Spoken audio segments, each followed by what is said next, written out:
Hello friends, எல்லாருக்கும் வணக்கங்க. இன்றைக்கி நம்ம கிச்சனில் சூப்பரான சுலபமான முறையில் வித்தியாசமான முறையில் ஜவ்வரிசி பாயசம் பண்ண போகிறோம் 5 நிமிஷத்தில். வாங்க வீடியோக்குள்ளே போகலாம். இது வரைக்கும் நம்ம சேனலை நீங்கள் சப்ஸ்கிரைப் பண்ணலைன்னா சப்ஸ்கிரைப் பண்ணிக்கோங்க, பெல் ஐக்கானை கிளிக் பண்ணிக்கோங்க.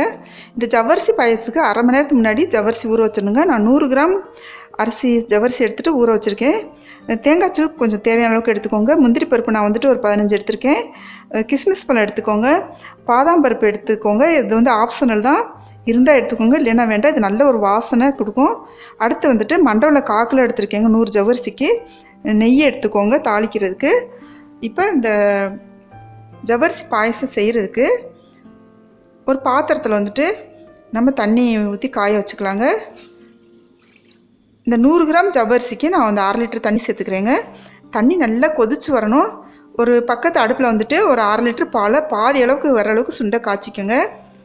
அது ஒரு நல்ல ஒரு டேஸ்ட் கொடுக்கும். இப்போ ஜவ்வரிசிக்கு கொட்டிக்கலாம். தண்ணி நல்லா கொதிச்சு வந்துடுச்சு. இந்த டைமில் சேர்த்துட்டு நல்லா கரண்டி வச்சு கிளறி விட்டுகிட்டே இருங்க. ஏன்னா நம்ம சில்வர் பாத்திரம் வச்சுருக்கனால பொதுவாகவே ஜவ்வரிசி போட்டோன்னே அடிப்பிடிக்க பார்க்கும். கிளறி விட்டுக்கிட்டே இருக்கணும். இது வந்து கண்ணாடி பதத்துக்கு வந்துடுச்சு பாருங்கள். இதுதான் கரெக்டான பக்குவம். வெள்ளை கலராக தெரியக்கூடாது, இந்த கண்ணாடி மாதிரி தெரியணும் இது ஜவ்வரிசி. இப்போ வெல்லம் சேர்த்துக்கலாம். பண்டிகை நாட்கள்லாம் இந்த மாதிரி நீங்கள் பாயசம் செஞ்சிங்கன்னா ரொம்ப நல்லதுங்க. பிரசாதமாக சாமிக்கு நைவேத்தியம் பண்ணலாம். இப்போ பால் சேர்த்துக்கலாம். இந்த வெல்லம் சேர்க்குறது வந்துட்டு நல்ல ஒரு டேஸ்ட்டு கொடுக்குங்க, நல்ல ஃப்ளேவர் கொடுக்கும். நல்லா கலந்து விட்டுக்கோங்க. பால் சேர்த்தாச்சு. இப்போ நான் வந்துட்டு கொஞ்சமாக குங்குமப்பூ தூவி விட்டுக்கிறேன். இந்த குங்குமப்பூ வந்துட்டு ஆப்ஷனல் தாங்க, இருந்தால் போட்டுக்கோங்க, இல்லைன்னா வேண்டாம். இது ஒரு நல்ல வாசனை, ஒரு கம்மன்னு ஒரு வாசனை டேஸ்ட்டு கொடுக்குங்க இந்த குங்குமப்பூ போட்டோன்னா. இப்போ பாருங்கள், பாயசம் சூப்பராக ரெடி ஆகிட்டுருக்கு.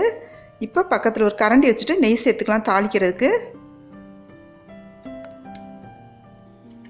இது வந்துட்டு இப்போ முந்திரி பருப்பு சேர்த்துக்கலாங்க.